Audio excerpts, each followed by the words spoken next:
অন্তর্বর্তী সরকারের প্রধান উপদেষ্টা ডক্টর মোহাম্মদ ইউনূসের সঙ্গে তারেক রহমানের বৈঠককে ইতিবাচকভাবে দেখলেও আলোচনায় আওয়ামী লীগের বিচার ও সংস্কার ইস্যু গুরুত্ব না পাওয়ায় হতাশা প্রকাশ করেছেন জাতীয় নাগরিক পার্টি এনসিপির দক্ষিণাঞ্চলের মুখ্য সংগঠক হাসনাত আব্দুল্লাহ।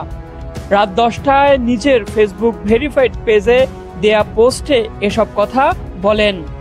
হাসনাত আব্দুল্লাহ তার ফেসবুক পোস্টে লিখেন, অন্তর্বর্তীকালীন সরকার প্রধান উপদেষ্টা প্রফেসর ডক্টর মোহাম্মদ ইউনূসের সাথে বিএনপির ভারপ্রাপ্ত চেয়ারম্যান জনাব তারেক রহমানের সাক্ষাৎকে ইতিবাচক হিসেবে দেখছি। জাতীয় ঐক্যমতের প্রশ্নে দেশের স্বার্থে সরকারের সাথে সকল রাজনৈতিক দলের এই সুসম্পর্কই কাম্য।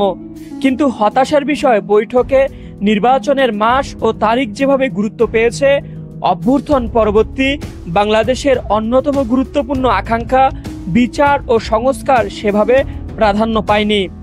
এই সরকার শুধুমাত্র নির্বাচন দেওয়ার জন্য তত্ত্বাবধায়ক সরকারের কোনো রূপ নয়, বরং এটি অভ্যুত্থানের উপর দাঁড়িয়ে, দেশের মানুষের অসংখ্য ত্যাগের উপর দাঁড়িয়ে জনগণের আশা আকাঙ্ক্ষার কাছে দায়বদ্ধ ও একটি অন্তর্বর্তীকালীন সরকার। তিনি আরও লিখেন, জুলাই মাসের মধ্যে জুলাই ঘোষণাপত্র ও জুলাই সনদ, মৌলিক সংস্কার, দৃশ্যমান বিচার এবং নির্বাচন কেন্দ্রিক প্রয়োজনীয় সংস্কার সাধন নির্বাচনের পূর্ব শর্ত। জুলাই সনদের পূর্বে নির্বাচনের মাস আর তারিখ নিয়ে কথা বলা অন্তর্বর্তীকালীন সরকারের প্রধান দায়বদ্ধতা ভুলে যাওয়ার নামান্তর। সনদ রচনার পরেই নির্বাচন বিষয়ে আলোচনা চূড়ান্ত হওয়া উচিত বলে মনে করছেন হাসনাত আব্দুল্লাহ। তিনি আরও লিখেন, দেশের স্থানীয় পর্যায়ে ইতিমধ্যে চাঁদাবাজি, দখলদারিত্ব, প্রশাসনকে প্রভাবিত করা, পেশি শক্তির প্রদর্শন সহ ক্ষমতার অপব্যবহারের নানা দৃষ্টান্ত প্রতিনিয়তই দৃশ্যমান হচ্ছে।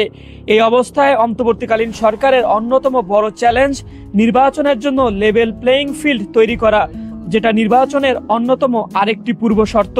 হাসনাত আব্দুল্লাহ বলেন, নির্বাচনের মাস এপ্রিল কিংবা ফেব্রুয়ারি যেটাই হোক না কেন, তার চেয়ে মুখ্য বিষয় হচ্ছে নির্বাচনের পূর্বে জুলাই সনদ, দৃশ্যমান বিচার এবং মৌলিক সংস্কারগুলো হচ্ছে কিনা সেটি।